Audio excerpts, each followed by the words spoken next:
Marlène et Jean-Claude te présentent pour 2026 la série qui s'intitule « Voici, il vient ». Merci pour ta fidélité et que l'Éternel continue de t'éclairer tandis que tu découvres la vérité. Merci de découvrir et d'accepter la vérité dans ta vie. Aujourd'hui, notre thème est les conflits. Nous avons une seule référence biblique. Elle se trouve au livre de Jacques, chapitre 4, les versets 1 et 2. Jacques 4, versets 1 et 2. Avant d'aborder ce thème,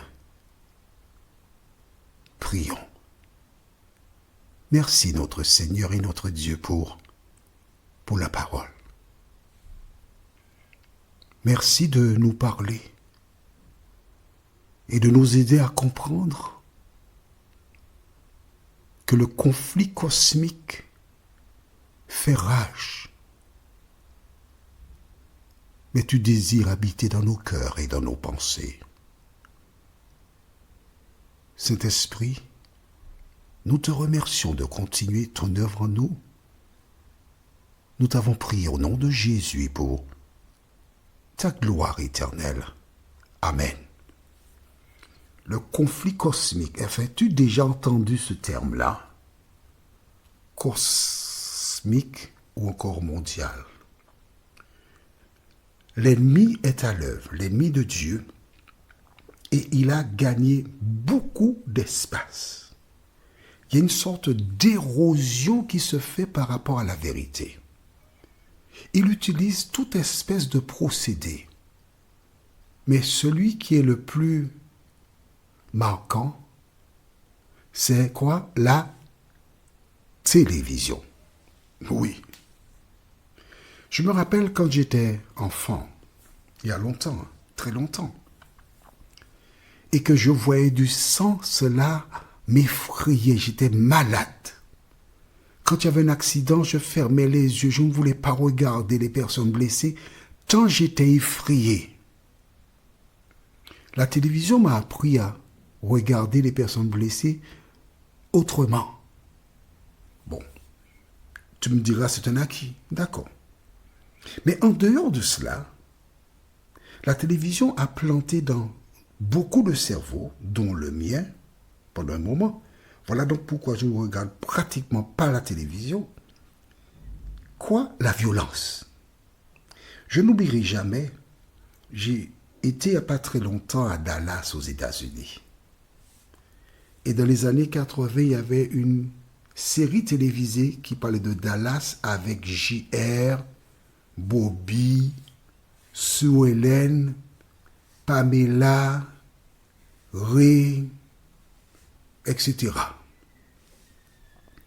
Et J.R., c'était celui qui n'était pas très gentil. Et un jour, dans une des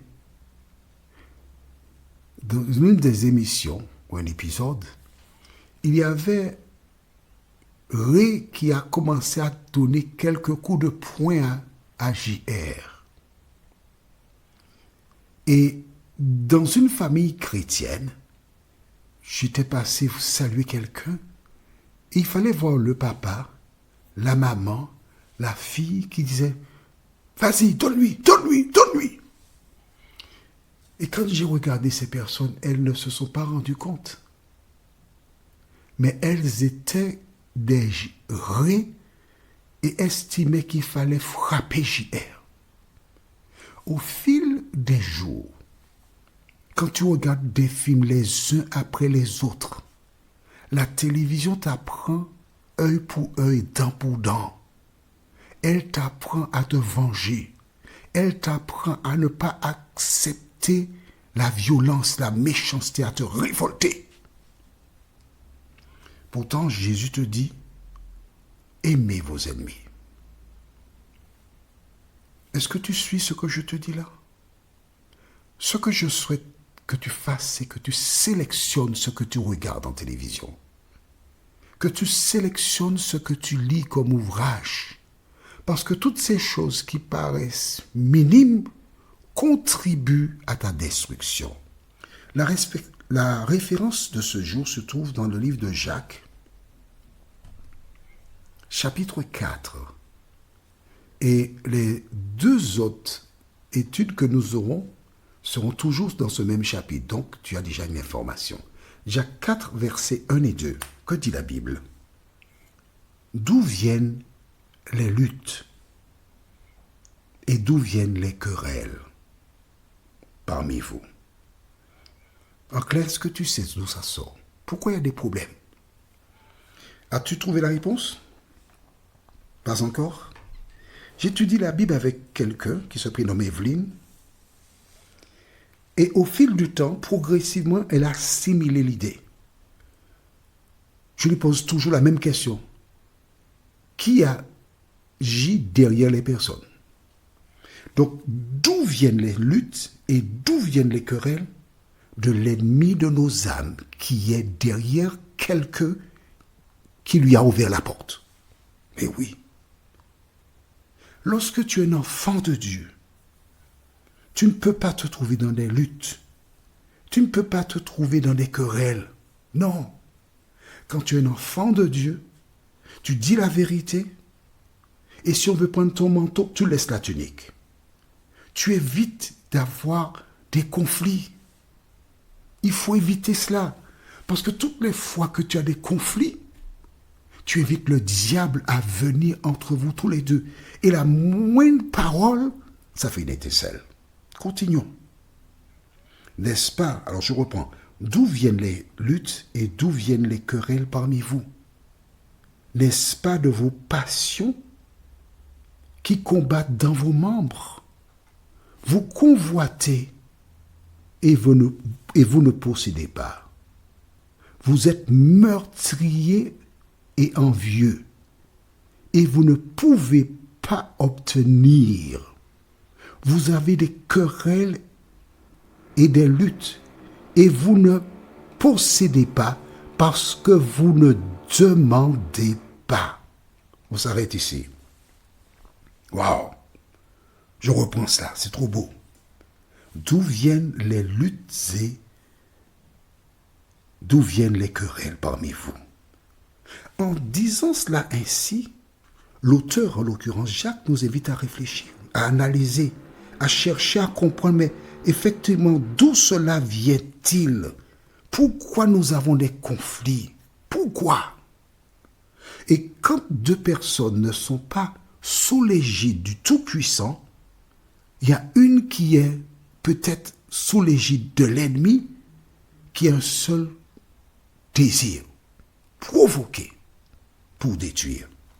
Prenons un exemple. Satan veut détruire Jésus. Le jour de son arrestation, il envoie qui? Judas, à qui il donne une idée lumineuse. Celui que j'embrasserai, c'est lui qu'il faudra vous saisir. Il imagine mal Jésus rester là et ne rien faire ni ne rien dire. Judas, il est sous l'égide du diable, Jésus sous l'égide de Dieu. Il y a donc une rencontre entre les ténèbres et la lumière. Que fait Jésus? Lorsque Judas arrive, il lui dit « Salut Rabbi », il l'embrasse. Jésus lui dit « Mon ami, c'est par un baiser que tu me livres ». Cette parole de Jésus-là a dû transpercer le cœur de Judas. La Bible ne donne pas tous les détails. Mais quand Judas laissait Jésus, il a dû réfléchir, analyser. Jésus m'avait déjà dit, fais promptement. Il m'avait averti. Il n'a pas eu de réaction négative. Et c'est probablement par cette parole que Jésus a interpellé Judas. Les luttes, les injustices et autres sont des pièges de l'ennemi pour empêcher que ta prière arrive à l'Éternel.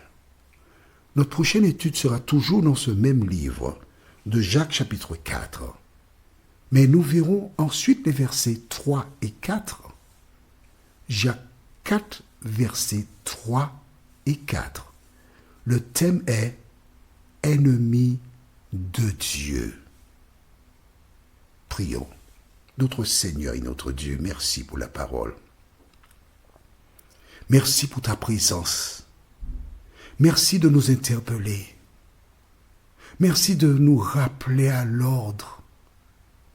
Merci de ne pas laisser l'ennemi régner dans notre être, mais que nous puissions vivre comme Jésus.